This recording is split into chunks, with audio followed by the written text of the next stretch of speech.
My name is Ethel Morrison, and I'm 63 years old. This Sunday morning, I'm sitting in my kitchen holding my coffee cup, looking out at my winter garden. It's been 2 years since I lost my husband Harold to a sudden heart attack. Since then, I've been living alone in this big house, but I thought I was still surrounded by love from my 3 children. For years, I've been what you might call their financial safety net, always there when they needed help with a down payment tuition or business expenses. I believed that supporting them was just what good mothers do. But last weekend, during what should have been a simple family brunch, everything changed. What my daughter-in-law said to me across that restaurant table made me realize I'd been fooling myself about what kind of relationship we really had. Before I share what happened at that brunch table, let me know where you're watching from and hit that like button. Trust me, you'll want to stick around for this one because what happened next will shock you. Let me paint you a picture of my life before that devastating brunch. When Harold passed away from his heart attack 2 years ago at the age of 68, I inherited everything we'd built together over 40 years of marriage. Our house here in Connecticut sits in one of those established neighborhoods where the maple trees are 100 years old and the property values never seem to drop. The colonial-style home has 5 bedrooms, 4 bathrooms, and sits on 2 acres of meticulously maintained grounds that Harold loved tending on weekends. Harold had been incredibly smart with money throughout our marriage. We'd accumulated substantial wealth through his engineering career, careful investments, and some lucky real estate purchases back in the 1980s. Between his life insurance policy worth $500,000, our retirement accounts totaling over $1.2 million, 3 rental properties in nearby towns, and a trust fund Harold's father had established for our family, I was more than comfortable. I was wealthy, though I never liked thinking of myself that way. I have 3 children who I raised to be good, successful people. Marcus is my oldest at 35. He's married to Stephanie, a woman I initially welcomed into our family with open arms. They have 2 young children, Emma, who's 8, and Jake, who's 6. Marcus works in commercial real estate and does quite well for himself, earning around $90,000 a year. But the kind of lifestyle Stephanie wanted the house in that exclusive suburb, with the country club membership and private school tuition, required more than his salary could comfortably provide. Then there's Sarah, my 32-year-old daughter and middle child. She's brilliant, articulate, and currently working on her PhD in clinical psychology at Boston University. Sarah has always been my academic achiever, graduating summa cum laude from college and earning a master's degree in record time. But pursuing a doctorate while living in one of the most expensive cities in America has been financially crushing for her. Finally, there's David, my baby at 28. He's always been the creative one, the dreamer full of big ideas and even bigger ambitions. After college, he worked for several tech companies before deciding to start his own software development business. David has that entrepreneurial spirit that reminds me so much of Harold's father, who built a small construction company into a regional success story. Over the past 5 years, I've helped all of them significantly with their major life expenses. When Marcus and Stephanie decided they wanted to buy their dream house in Westport, with its 4 bedrooms, 3-car garage, and membership to the exclusive Longshore Club, they needed a down payment of $60,000. I wrote the check without hesitation, seeing the joy on their faces as they planned their future in that beautiful home. When Sarah decided to pursue her doctorate, the financial reality hit hard. Even with some teaching assistant income, the combination of tuition, living expenses, and Boston books and research costs was overwhelming. I took over her student loan payments of $800 monthly and started sending her an additional $2,000 each month for living expenses. Watching my daughter pursue her dreams without the stress of financial worry felt like the best investment I could make. David's startup needed initial capital to hire developers, lease office space, and develop their first software product. I wrote him a check for $40,000 and co-signed his business credit line for another $50,000. The pride in his voice when he called to tell me about landing his first major client made every penny worth it. I thought this was what loving mothers do. Harold and I had worked hard our entire lives, saving and investing and building wealth, not for our own extravagant lifestyle, but to provide security for our children. What was the point of having money if not to help our children succeed? Every time one of them called with a financial need, whether it was an unexpected car repair or a business opportunity, I felt useful, needed, important. It filled some of the tremendous loneliness that came with Harold's absence from our big, quiet house. But looking back now, I can see the warning signs I chose to ignore. Stephanie, my daughter-in-law, had always been somewhat reserved around me. She came from a solidly middle-class family in Ohio where her father worked as a high school principal and her mother was a nurse. I sometimes wondered if our family's financial situation made her uncomfortable, and I went out of my way to be modest about our means. But over the past year or so, Stephanie's discomfort seemed to transform into something else entirely, something that felt more like resentment mixed with entitlement. She'd make little comments about how I was too involved in their lives or how their children didn't need to be spoiled by Grandma every time they visited. When I bought Emma a new dress for her school play or surprised Jake with a baseball glove, Stephanie would make pointed remarks about teaching children not to expect expensive gifts. I brushed off these comments, telling myself she was just protective of her family's independence. I respected that, but I also noticed that she never refused the help when they needed it.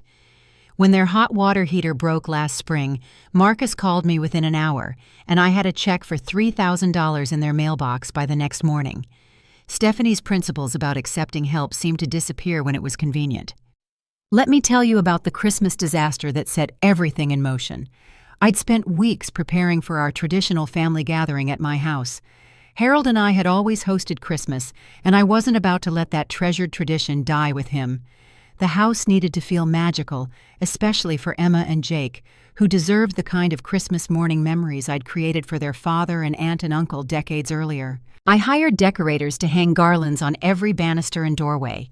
We put up the main 12-foot Douglas fir in the living room, plus a smaller tree in the family room that I let the grandchildren decorate themselves. I strung lights along every window and arranged elaborate centerpieces on every table. The house looked like something from a holiday magazine, warm and inviting and absolutely magical. I spent days planning the perfect menu, calling Marcus to ask about any dietary restrictions, and researching new recipes that would impress everyone. Prime rib with horseradish cream sauce, honey glazed ham, lobster stuffed potatoes, green bean casserole made from scratch, homemade dinner rolls, and 3 different desserts, including Emma's favorite chocolate cake and Jake's beloved apple pie. The gift shopping took weeks. I wanted everything to be perfect and meaningful. For Emma, I found a beautiful American Girl doll she'd been wanting, plus a matching outfit and accessories. Jake got the new bicycle he'd mentioned wanting, plus a helmet and safety gear. For the adults, I chose thoughtful, expensive presents, cashmere scarves, leather goods, jewelry for Stephanie and Sarah, and high-end tools for Marcus and David. When Christmas morning arrived, I felt confident that I'd created the perfect family celebration. I was up early making coffee and putting the finishing touches on breakfast when Marcus and Stephanie arrived with the children around 9:30. From the moment they walked through the door, I could sense something was wrong. Stephanie's face had that tight, controlled expression she wore when she was annoyed, but trying not to show it. Emma and Jake seemed excited about the decorations, but Stephanie immediately started making comments. "Wow, Ethel, this is really something," she said, but her tone suggested it wasn't a compliment. "The kids are going to be so overstimulated they'll never calm down." I laughed nervously and offered to turn down some of the lights, but she waved me off with obvious irritation. During breakfast, the complaints continued. The dining room was too warm then, too cold when I adjusted the thermostat. The Christmas music was too loud. The children were getting wound up by all the chaos, as she put it. I kept apologizing and making adjustments, desperately trying to create the peaceful, joyful atmosphere I'd envisioned. But nothing seemed to satisfy her.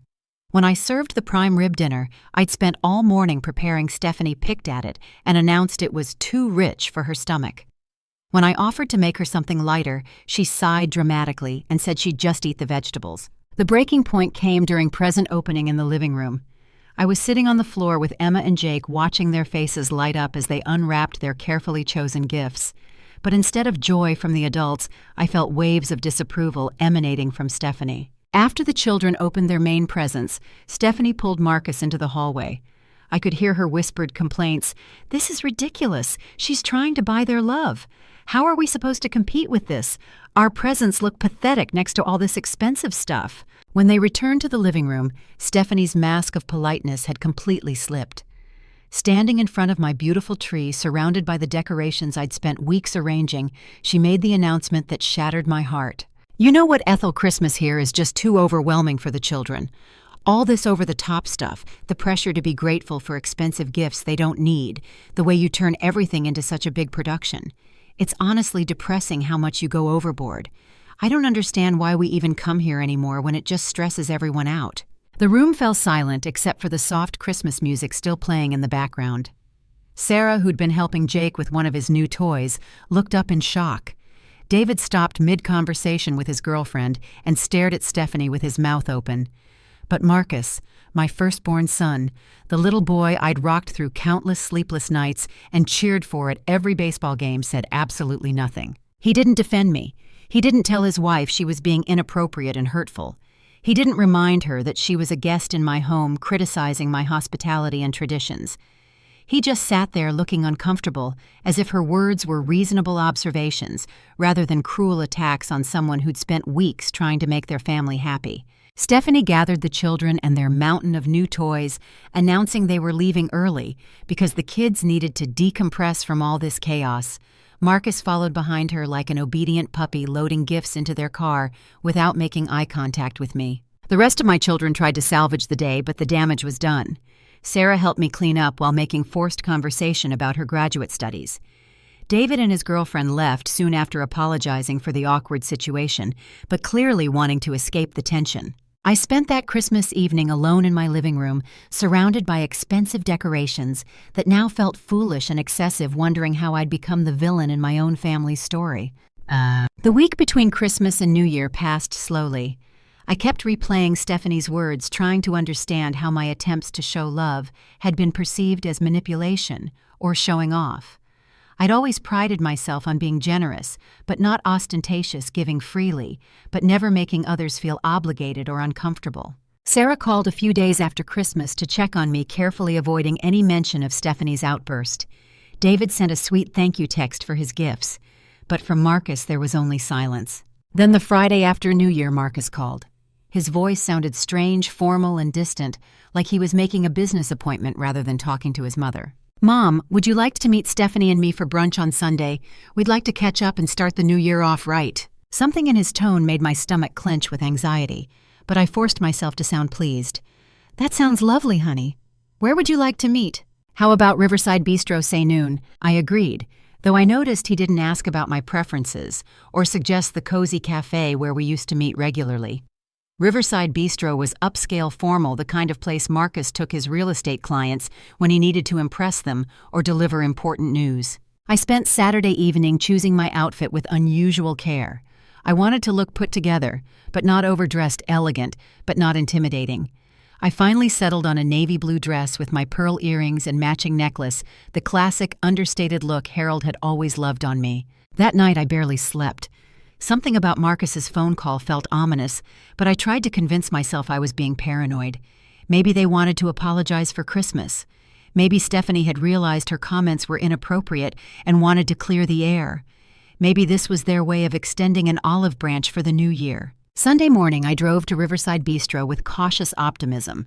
The restaurant sits on a bluff overlooking the Connecticut River with floor-to-ceiling windows that provide a beautiful view of the water. The hostess, a young woman with a professional smile, seated me at a corner table with white linens and fresh flowers. I ordered coffee and waited, watching other families enjoying their Sunday brunches. At the next table, 3 generations were celebrating a grandmother's birthday, laughing and taking photos, and clearly enjoying each other's company. I envied their easy affection and hoped my own family meeting would end with similar warmth. When Marcus and Stephanie arrived 15 minutes later, my optimism began to fade. Marcus looked tense, his jaw tight in that way that reminded me of his father when Harold was stressed about work. Stephanie wore a designer outfit I'd never seen before, a black dress with expensive jewelry, and had her hair styled in a sleek bob that made her look sophisticated and intimidating. They approached our table without their usual hugs or kisses hello. Marcus gave me a brief, awkward embrace, while Stephanie offered only a cool nod. They sat down across from me, and immediately the atmosphere felt more like a business meeting than a family gathering. The small talk felt forced and uncomfortable. I tried to fill the awkward silence by telling them about my plans to redo the garden beds in spring, maybe plant some new rose bushes near the patio. But my words seemed to fall into a void. Stephanie barely looked at me, instead studying her menu with intense concentration, as if choosing between eggs Benedict and French toast required serious deliberation. When the waiter appeared to take our order, I noticed Marcus and Stephanie exchange a meaningful look. It was subtle, but I'd been a mother for 35 years. I knew when my children were communicating silently, and I knew when they'd planned something in advance. They had clearly rehearsed this conversation, and I was about to learn what they'd decided about my role in their lives. What happened next will stay with me for the rest of my life.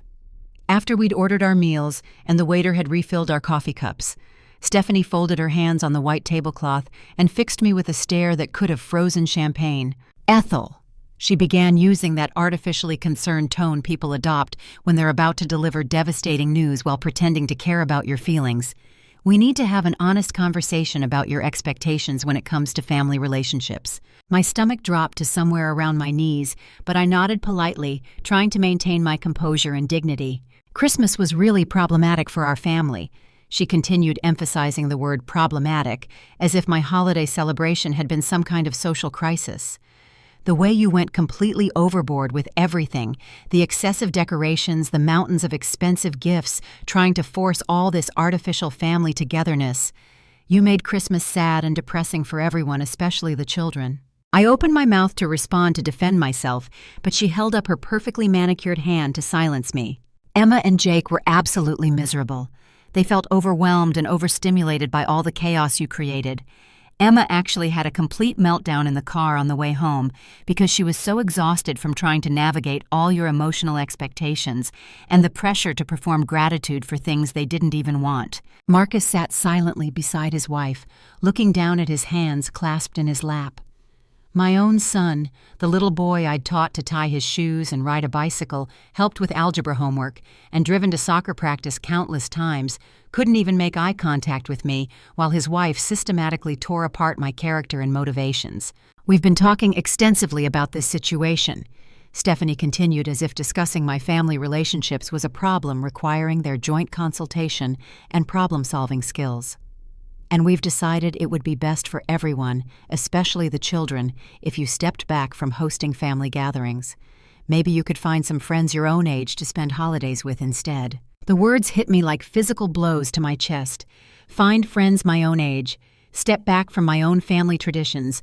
I tried to process what she was saying, but the shock was making it difficult to think clearly.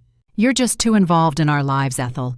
We need space to raise our children according to our own values and parenting philosophy, without constant interference from someone who doesn't understand modern approaches to child rearing and family dynamics." Finally, Marcus spoke up, but instead of defending me or telling his wife she was being inappropriate and cruel, he supported her attack on his own mother. "Mom, Stephanie has some valid points here. Sometimes you do go a little overboard with things. The kids don't need all those expensive toys and clothes. We're trying to teach them that happiness doesn't come from material things." I felt like I was drowning in the middle of that beautiful restaurant, surrounded by other families enjoying pleasant Sunday conversations while my world collapsed at table 12. The hypocrisy was stunning. They were criticizing my generosity while sitting in an expensive restaurant wearing clothes and driving cars that my financial support had made possible. But Stephanie wasn't finished delivering her verdict on my worth as a family member.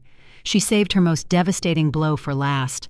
"Besides," she said with a cold, satisfied smile that revealed her true feelings, "we can manage financially now. Marcus's business is really taking off, and we've learned to budget better. We don't really need your help anymore. We'd actually prefer to be completely independent." The restaurant around us seemed to fade away into a blur of clinking silverware and distant conversations.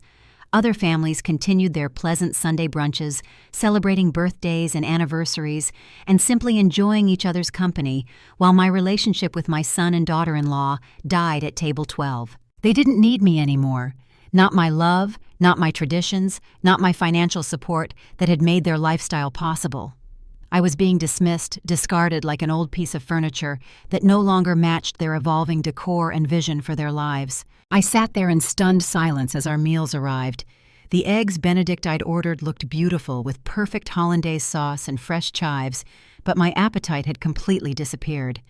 I picked at the food mechanically, while Stephanie and Marcus ate normally, as if they hadn't just delivered the most devastating news of my life. They made casual small talk about their upcoming week, the children's activities, Marcus's work schedule.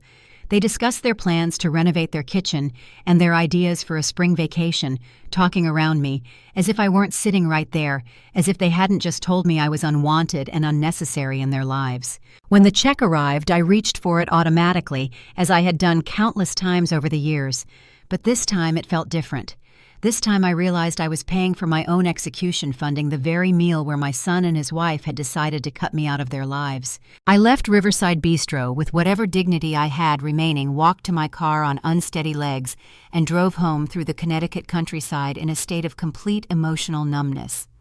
I honestly don't remember much about the drive home from that restaurant. I must have obeyed all the traffic laws and stopped at all the appropriate intersections. But my mind was somewhere else entirely, trying to process the magnitude of what had just happened. When I finally pulled into my circular driveway, I sat in the car for a long time, staring at the house Harold and I had shared for so many years. The colonial-style home looked exactly the same as it had that morning when I'd left, feeling optimistic about reconnecting with my family. But everything felt different now. The windows that had always seemed welcoming now looked cold and empty. The carefully maintained landscaping that Harold had loved tending seemed excessive and pointless. Inside, the silence was deafening in a way it hadn't been since those first terrible weeks after Harold's death. I walked through the rooms we'd filled with love and laughter and family memories, past the photographs that now felt like evidence of my delusion about what those relationships had really meant. There was Marcus's high school graduation picture taken 18 years ago, when he'd hugged me tightly and thanked me for always believing in him. Sarah's college portrait from her summa cum laude ceremony, where she'd told everyone that her mother was her role model and inspiration. David's wedding photo from 2 years ago, where he danced with me and whispered that he hoped he could be as good a parent as Harold and I had been. All these moments I'd treasured, all these relationships I'd invested my heart and soul and financial resources into, and for what? To be told. I was too involved, too overwhelming, too much trouble to include in their lives. I ended up in Harold's old study, sinking into his worn leather chair behind the mahogany desk, where he'd spent countless evenings managing our finances and planning for our family's future. That's when the full implications of what Stephanie had said finally hit me. The financial independence, the claim that they didn't need my help anymore. I opened Harold's old filing cabinet with shaking hands and pulled out folder after folder of bank statements, canceled checks, and investment records. 5 years' worth of supporting my children's dreams and lifestyles, all meticulously documented in Harold's organized system. The down payment for Marcus's house, $60,000, written from our savings account in 2019. Sarah's graduate school expenses, $48,000, and counting, transferred monthly without fail for the past 3 years. David's business loan that I'd co-signed $50,000 initially, plus another $20,000 I'd given him directly when his startup hit some rough patches. But that was just the beginning. As I dug deeper into the records, I found evidence of financial support I'd almost forgotten about. Car insurance premiums for all 3 families, health insurance supplements when their employer's coverage wasn't adequate, emergency funds for unexpected expenses like medical bills, car repairs, and home maintenance issues. My hands shook as I calculated the total amount. Over the past 5 years alone, I'd given my children more than $800,000. $800,000 to people who had just informed me that I was unwanted and that they could manage perfectly well without my help. That's when something fundamental shifted inside me. It wasn't anger exactly, though I'm sure that would come later. It was a cold, crystalline clarity about what I'd become in my children's lives. I wasn't their beloved mother who they cherished and respected. I was their personal ATM dispensing funds on demand, while they tolerated my presence because it came with financial benefits. I picked up the phone and dialed Tom Richardson, our family's private banker for the past 20 years. Tom had worked closely with Harold on all our financial planning, and after Harold's death, he'd helped me manage the complex web of investments, trusts, and accounts that comprised our estate. "Tom," I said when he answered on the third ring, "I need to schedule a meeting first thing tomorrow morning. I want to review all the automatic transfers and financial arrangements I have with my children." "Of course, Ethel. Is everything all right? You sound upset." "I'm not sure yet," I answered honestly. but I have a feeling things are about to change significantly. Can you prepare a comprehensive report of all financial support I've provided over the past 5 years? Absolutely. Should I prepare anything else? I took a deep breath, surprising myself with how calm and decisive my voice sounded. Yes, prepare whatever paperwork I need to stop all automatic transfers, every single one. There was a pause on Tom's end. Ethel, that's quite a substantial change. Are you certain you want to do this? I've never been more certain of anything in my life. Monday morning at exactly 9 o'clock, I met Tom Richardson in his corner office at First National Bank. He'd prepared a comprehensive financial report that laid out my relationship with my children in stark black and white numbers. Seeing it all organized in spreadsheets and charts was both enlightening and devastating. Monthly transfers to Marcus for his mortgage payment, $3,200, automatically deducted from my account every month for the past 4 years. Sarah's graduate school support, $2,800 monthly, covering tuition fees and living expenses in Boston. David's business account, varying amounts depending on his company's needs, but averaging around $2,000 monthly, plus occasional larger infusions for equipment purchases or emergency operating expenses. But the automatic payments were only part of the picture. There were car insurance policies for all 3 families totaling nearly $800 monthly. Health insurance supplements when their employer's coverage wasn't adequate, another $400 monthly. Emergency funds that had been accessed more times than I could count, for everything from medical copays to car repairs to unexpected travel expenses. Tom, I said, looking at the overwhelming array of papers spread across his mahogany desk, I want to stop everything. Cancel all automatic transfers, close the co-signed accounts, remove my name from every single financial arrangement that connects me to my children. Tom leaned back in his chair looking concerned. Ethel, that's quite a significant change to make all at once. Are you sure you wouldn't prefer to phase this out gradually? Maybe reduce the amounts over time rather than stopping everything immediately. No, I said firmly with more conviction than I'd felt about anything in years. Immediately. Today. I want it all stopped before the sun sets. May I ask what prompted this decision? In all the years I've worked with your family, I've never seen you take such a dramatic step. I considered telling him about the brunch conversation about Stephanie's cruel words and Marcus's betrayal about being told I was unwanted and unnecessary. Instead, I simply said, I'm restructuring my financial priorities to better reflect my actual relationships rather than my imagined ones. It took nearly 4 hours to systematically undo 5 years of financial entanglement. We canceled automatic transfers that had been running like clockwork for years. We closed joint accounts that had been established to make it easier for my children to access emergency funds. We removed my name from insurance policies, loan agreements, and credit arrangements. With each signature, each canceled authorization, each severed financial connection, I felt lighter. Not happier exactly because the emotional pain of the situation was still overwhelming, but definitely lighter, as if I'd been carrying a heavy burden without realizing it and was finally setting it down. Tom walked me through the practical implications of what we were doing. The mortgage payment for Marcus's house won't process this month. Sarah's tuition payment will be declined when the university tries to collect it. David's business credit line will be frozen, and any outstanding balances will become his sole responsibility. Good, I said, signing another form with steady hands. Let them figure out how to manage financially on their own, since that's apparently what they prefer and what they're capable of doing. And when they call you asking what happened, oh, they'll call, I said with certainty. And when they do, I'll remind them of their own words about being independent and not needing my help anymore. Tom printed out copies of all the paperwork for my records, each canceled arrangement representing a different aspect of my children's dependence on my financial support.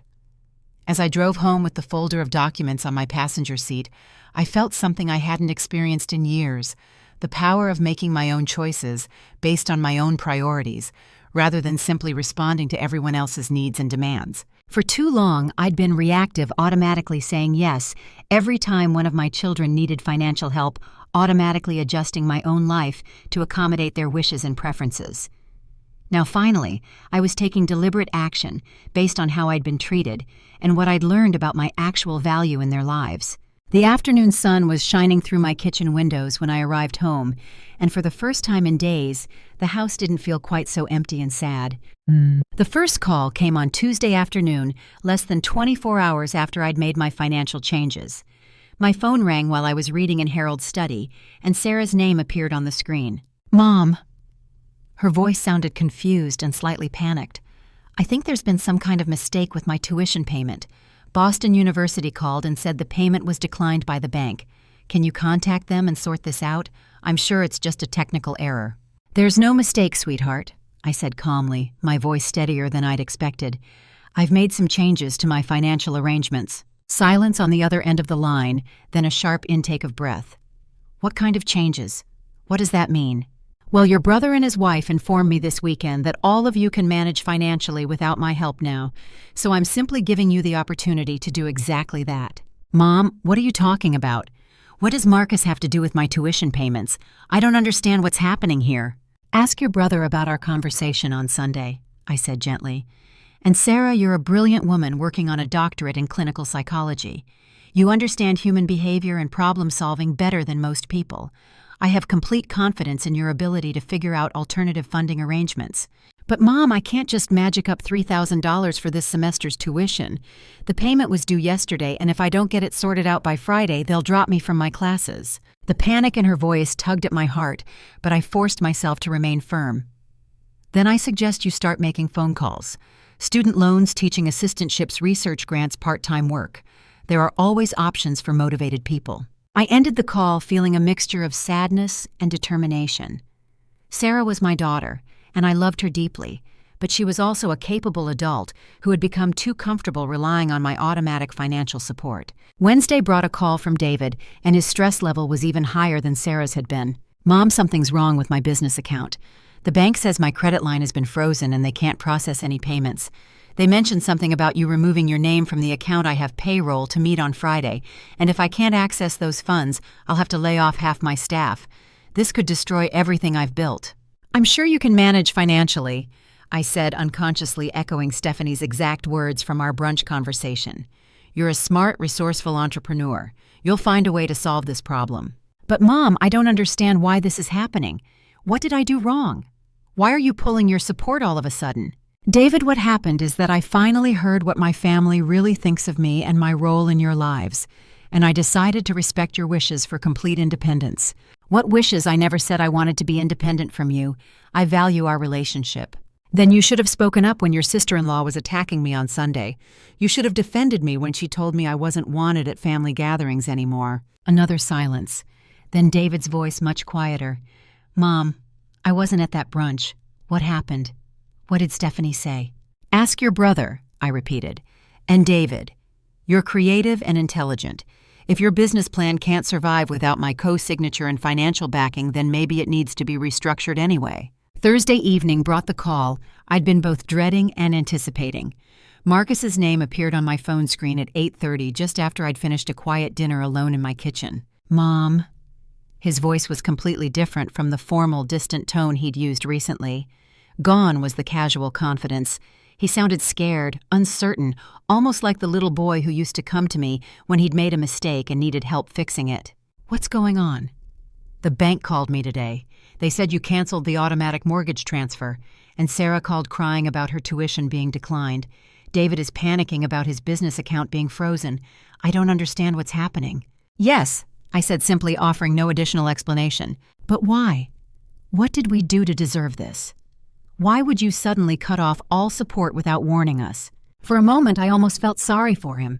He genuinely seemed confused and hurt, as if he couldn't connect his actions on Sunday with the consequences he was experiencing on Thursday. "Marcus," I said softly, "your wife told me I ruined Christmas and made it sad and depressing for everyone. She told me I was too involved in your lives and needed to step back from family gatherings. She suggested I find friends my own age to spend holidays with instead. You sat there and agreed with her, telling me I go overboard with everything. Then she informed me that you don't need my financial help anymore because you can manage independently." I paused, letting those words sink in before continuing. "So I'm simply honoring your wishes and giving you the independence you apparently prefer. You should be thanking me." The silence stretched so long I thought he might have hung up, but finally I heard him take a shaky breath. "Mom," he whispered, and I could hear tears in his voice. "I think Stephanie and I made a terrible mistake. We need to talk, all of us together." "Do we?" I asked. "Because from where I'm sitting, the conversation seems pretty complete. You told me what you thought of me and what you wanted from our relationship. I listened and responded accordingly. Please, can we come over this weekend? Can we try to fix this? I considered his request carefully. Part of me wanted to slam the door on all of them permanently to protect myself from further hurt and humiliation. But another part of me, the part that had spent 35 years being their mother, was curious to see if they were capable of genuine remorse and change. We'll see, I said finally. But Marcus, if you come to my house, you come with respect. And your wife owes me a direct, sincere apology, or she doesn't cross my threshold. Friday passed quietly, giving me time to think about what I really wanted from my children and what I was willing to accept going forward. Saturday morning, I was in my garden pulling weeds when I heard cars pulling into my driveway. Through my kitchen window, I saw all 3 of my children getting out of their vehicles. Marcus looked like he'd aged 5 years in 1 week, his face drawn, and his usually confident posture replaced by something that looked almost like defeat. Sarah's eyes were red and puffy from crying. David kept running his hands through his hair, a nervous habit he'd had since childhood whenever he was in serious trouble. Notably absent was Stephanie, though I noticed Emma and Jake in the back seat of Marcus's car. I took off my gardening gloves, washed my hands, and opened the front door before they could ring the bell. "Come in," I said, simply stepping aside to let them enter the house where they'd grown up. We gathered in the living room where just weeks before Stephanie had declared my Christmas decorations overwhelming and depressing. Now the room was back to its normal, understated elegance. No over-the-top holiday decorations, no excessive anything. Just comfortable furniture and family photos and the quiet dignity of a well-maintained home. Marcus spoke first, his voice unsteady and filled with emotion I hadn't heard from him in years. "Mom, I owe you the biggest apology of my life, and I don't even know where to begin." I waited, letting him find his words without rushing to make it easier for him. "Stephanie and I have been having problems in our marriage for months. She's been resentful about the financial help you've given us, claiming it makes her feel diminished and dependent.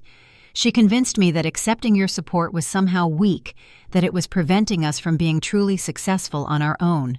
Sarah interrupted, her voice thick with tears. "Mom, I had no idea what Stephanie said to you at that brunch until Marcus told us yesterday. I'm absolutely horrified. No one should ever speak to you that way, especially not in front of Marcus. I let my wife disrespect and hurt my own mother." Marcus continued, his voice breaking. "I was so afraid of conflict at home, so tired of fighting about money and family obligations that I chose the easy path. I chose her comfort over your dignity, and I'm ashamed of myself." David leaned forward in his chair, his hands clasped tightly together. "Mom, we all took your generosity completely for granted. We stopped being grateful for your help and started feeling entitled to it. We treated you like a bank instead of our mother, and that's inexcusable." I looked at my 3 adult children, these people I'd raised and supported and loved unconditionally for decades. They looked genuinely remorseful, but I'd been hurt too deeply to accept apologies without understanding what had really changed. "Do you know how much money I've given you over the past 5 years?" I asked quietly. They shook their heads, looking ashamed that they'd never bothered to calculate the total. $815,000, I said, letting that enormous number hang in the air like smoke from a fire. "Almost $1 million of my retirement funds and Harold's life insurance money. Not loans that you intended to repay. Gifts given freely because I thought that's what love looked like." The silence in the room was deafening. Even the grandfather clock in the hallway seemed to pause between its steady ticks. "But last Sunday, sitting in that restaurant while your wife explained why I was unwanted and unnecessary, I realized something important," I continued. "I realized that I'd been trying to buy your love and respect instead of requiring you to earn it through your actions and treatment of me." Marcus was crying openly now, something I hadn't seen since he was a young boy with a skinned knee. "Mom, you're not just our bank account. You're our mother, and I failed you as a son in the worst possible way." "We all did," Sarah whispered.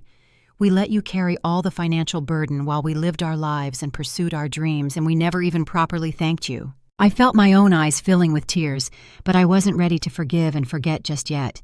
Too much damage had been done, and real healing would require genuine change, not just emotional apologies. "If we're going to rebuild our relationship, things have to be fundamentally different," I said firmly. "I need to see real changes in how you treat me and value our relationship." "What do you need from us?" David asked earnestly. "Tell us how to fix this." "First, respect," I said, ticking off my requirements on my fingers. "My house, my traditions, my choices, and my feelings get treated with respect, even if they're different from what you would choose for yourselves." Second, gratitude. If I choose to help any of you financially in the future, it comes with genuine appreciation and acknowledgement, not entitlement or criticism. They nodded emphatically, hanging on my every word. Third, boundaries with spouses and partners. No one gets to disrespect me in my own home or anywhere else. Stephanie owes me a direct, sincere apology for her behavior, or she's not welcome here. Fourth, independence. You need to prove you can manage your own lives and finances before I consider helping again. Mom, Marcus said, his voice steadier now. Stephanie knows she was completely wrong. She's been upset ever since she realized the financial consequences of what she said. She wants to apologize and try to repair the damage she caused. Then she can do it face to face without you there to rescue her or soften her words, I replied firmly. What about our financial situations? Sarah asked quietly. I'm not asking you to fix everything immediately, but I need to know if there's any possibility of rebuilding that support in the future. I considered her question carefully. I'm not punishing you by withholding money, though I understand it might feel that way. I'm teaching you my worth as your mother. If you can show me over time that our relationship is based on love and respect rather than financial convenience, then we can discuss how I might choose to help in the future. Sarah stood up and crossed the room to hug me tightly, something she hadn't done spontaneously in months. Mom, I'm going to find another way to finish school. I need to prove to myself and to you that I can do this on my own. David nodded agreement. Same here. Maybe almost losing my business will teach me to build it more sustainably. I should never have been so dependent on your co-signature. Marcus looked at me with something I hadn't seen in his eyes for years, genuine respect mixed with deep remorse. I love you, Mom. Not your money, not your financial support, but you as a person and as my mother. And I'm going to spend however long it takes proving that to you.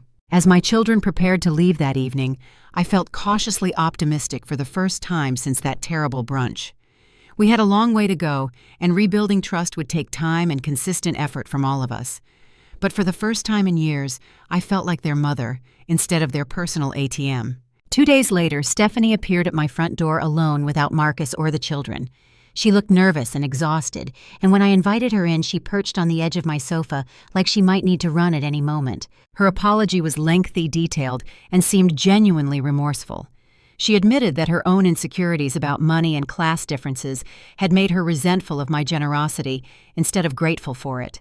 She acknowledged that her comments at Christmas and the brunch were inappropriate and cruel, and she asked if we could start over with better understanding of each other's perspectives. I'm still deciding how much I'm willing to forgive and forget, but I appreciated her willingness to face me alone and take responsibility for her actions. Here's what I learned from this whole painful experience. Sometimes the most loving thing you can do for your children is stop enabling their dependence and entitlement. Sometimes you have to withdraw your support completely to teach people your true worth. Sometimes the people who claim they don't need you are the ones who need you most, but haven't learned to value what they have. Most importantly, I learned that respect isn't something you can purchase with generosity, but it is something you can demand through your actions and boundaries. Money cannot buy genuine love, but apparently cutting it off completely can restore dignity and proper family dynamics. I'm Ethel Morrison. I'm 63 years old, and I finally learned that my worth as a mother isn't measured by my bank account balance or my willingness to solve everyone else's problems.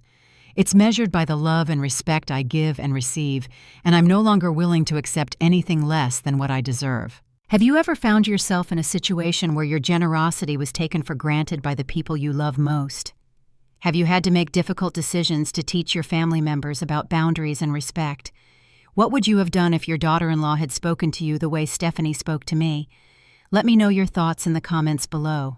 If this story resonated with you and made you think about your own family relationships, please hit that like button and subscribe for more real-life stories about family dynamics, personal growth, and finding your strength when it matters most. Share this video with someone who might need to hear that their worth isn't determined by what they can give others, but by who they are as a person. Thank you for listening to my story and taking this journey with me. Remember that you teach people how to treat you by what you're willing to accept, and it's never too late to set better standards for yourself and your relationships. Until next time, take care of yourselves and know your worth.